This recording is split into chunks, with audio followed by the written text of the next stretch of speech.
আসসালামু আলাইকুম। এই যে সুবিধাবঞ্চিত যে সমস্ত মানুষগুলো এই সিজনাল ফল তরমুজ, এই তরমুজগুলো 120 টাকা বা 150 টাকা দিয়ে কিনে যারা খেতে পারে না, অনেকেরই জিজ্ঞাসা করছি, অনেকে এই তরমুজের দোকানে এসে ফ্যালফাল করে চেয়ে থাকে, কিন্তু তরমুজ কেনার মতো সমর্থন তাদের হয় না।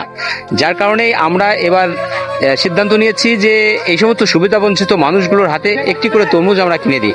আমরা গতকালকে দিয়েছি শোলমারি বাজার, আজকে চণ্ডীপুরি বাজার দাঁড়িয়েছি। এই চণ্ডীপুরি বাজারে এই সমস্ত অসহায় মানুষের হাতে একটি করে তরমুজ আমরা ধরিয়ে দিই। ভাই আসসালামু আলাইকুম। ওয়ালাইকুম সালাম ভাই। তরমুজ কত করে বিক্রি করছেন? 120 টাকা ভাইয়া। আচ্ছা, তাহলে তরমুজগুলো কি ভালো হবে? জি ভালো হবে। আচ্ছা, যদি তরমুজ ভালো হয় তাহলে আমাদের তরমুজ লাগবে। এখানে যে 4 জন আছে, আমরা 4 জনের হাতে 4টে তরমুজ দেবো। তাহলে তরমুজ দেন বেশে, এখান থেকে ভালো তরমুজগুলো আপনারাই ভালো জানেন, একটু জি, তরমুজ জি। বেচে দেন একটা করে। ভাই আমাদের তরমুজ বেচে দিচ্ছে, ভালো তরমুজগুলো ভাই দেবে ইনশাল্লাহ। আর আমরা এই সুবিধাবঞ্চিত মানুষ, এই অসহায় মানুষের হাতে আমরা তরমুজ তুলে দিই।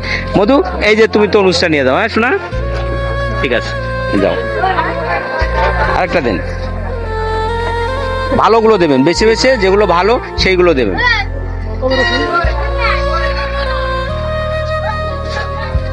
কটা? আপনার বাড়ি কোথায়? হাজিডাঙ্গায়? আচ্ছা ঠিক আছে, নেন। এইভাবে আমরা এই অসহায় মানুষগুলোর পাশে, এই যে সিজনাল যে ফল, যারা সুবিধাবঞ্চিত মানুষ, যারা কিনে খেতে পারে না, কিন্তু চাতক পাখির মতো এই তরমুজের দিকে তাকিয়ে থাকে, কিন্তু একটা তরমুজ কেনার মতো সমর্থন না, আমরা তাদের হাতে তুলে দিচ্ছি। এই যে ভাইয়া, ঠিক আছে, যান, একটা দেন, বেছে ভালো দেখে দেবেন।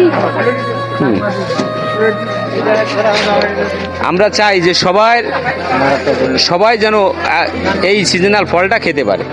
আমরা সবাই, এই যে তোমার বাড়ি কোথায়? তালসার। তালসার, ঠিক আছে, যাও, ভালো থেকো, ঠিক আছে। আমরা এই চণ্ডীপুরি বাজার থেকে এই যে অসহায় মানুষের, সুবিধাবঞ্চিত যে সমস্ত মানুষগুলোর হাতে একটি করে তরমুজ দিয়ে দিতে পারলাম, এটাই আমাদের বিচিত্রা মিডিয়ার প্রাপ্তি। এই কাজটা কেমন হলো বলুন? ভালো হয়েছে। ভালো হয়েছে? সুন্দর কাজ, এত সুন্দর কাজ হয় না। ভালো হেভি হয়েছে? হেভি হয়েছে। চাচা ভালো হয়েছে? ঠিক আছে, আপনারা সবাই, যেহেতু সবাই আসলে ভালো বলেছে, আমরা চেষ্টা করি আমাদের বিচিত্রা মিডিয়ার কাজ আছে অনাথ, অসহায়, হতদরিদ্র মানুষ নিয়ে কাজ করা। আমরা এই যে যতটুকু পারেছি এই সিজনাল তরমুজগুলো এই অসহায় মানুষের হাতে তুলে দিতে পেরেছি, এটাই আমাদের বিচিত্রা মিডিয়ার প্রাপ্তি। ভিডিওটি ভালো লাগলে লাইক, কমেন্ট, শেয়ার দিয়ে আমাদের পাশে থাকবেন। আমরা যেন এই সমস্ত অসহায় মানুষের নিয়ে অবিরামভাবে কাজ করে যেতে পারি। সবাই ভালো থাকবেন। চণ্ডীপুর বাজার থেকে বিদায় নিলাম। আসসালামু আলাইকুম।